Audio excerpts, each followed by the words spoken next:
ഗോവ മുഖ്യമന്ത്രി ഗോവക്കാരൻ തന്നെയാകുമെന്നും തിരഞ്ഞെടുപ്പിന് ശേഷം ബി.ജെ.പി. നിയമസഭാ കക്ഷി യോഗം ചേർന്ന് പുതിയ മുഖ്യമന്ത്രിയെ തിരഞ്ഞെടുക്കുമെന്നും വെങ്കയ്യ നായിഡു മാതൃഭൂമി ന്യൂസിനോട് പറഞ്ഞു. Govan will be made Chief Minister of Goa, not outsider in the sense.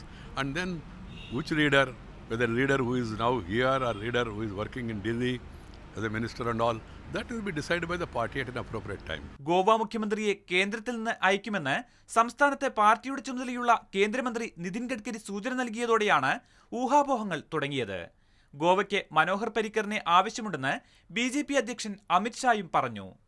അതേസമയം മുഖ്യമന്ത്രിയായി ഗോവയിൽ തിരിച്ചെത്തുമെന്ന റിപ്പോർട്ടുകൾ പ്രതിരോധ മന്ത്രി മനോഹർ പരീക്കർ നിഷേധിക്കുന്നു. എന്നാൽ പാർട്ടി ആവശ്യപ്പെട്ടാൽ ഗോവ മുഖ്യമന്ത്രി സ്ഥാനം സന്തോഷത്തോടെ സ്വീകരിക്കുമെന്നാണ് കേന്ദ്ര ആയുഷ് മന്ത്രി ശ്രീപദ് നായിക് മാതൃഭൂമി ന്യൂസിനോട് പറഞ്ഞത്.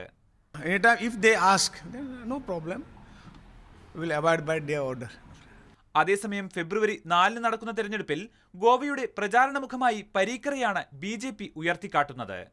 മനോഹർ പരീക്കർക്കുള്ള ജനപിന്തുണ വോട്ടാക്കി മാറ്റുന്നതിനൊപ്പം തന്നെ നിലവിലെ മുഖ്യമന്ത്രി ലക്ഷ്മികാന്ത് പർസേക്കർക്കെതിരായ വികാരം തിരഞ്ഞെടുപ്പിൽ പ്രതിഫലിക്കാതിരിക്കുക എന്ന ലക്ഷ്യം കൂടി മുന്നിൽ കണ്ടാണ് പാർട്ടി ജയിച്ചാൽ അടുത്ത ഗോവ മുഖ്യമന്ത്രി ആര് എന്ന അഭ്യൂഹങ്ങൾക്ക് ബി.ജെ.പി. ആക്കം കൂട്ടുന്നത്. ഗോവ നിയമസഭാ മന്ദിരത്തിന് മുന്നിൽ നിന്ന് ക്യാമറമാൻ ജോഷി മാത്യുവിനൊപ്പം ജയപ്രകാശ്, മാതൃഭൂമി ന്യൂസ്.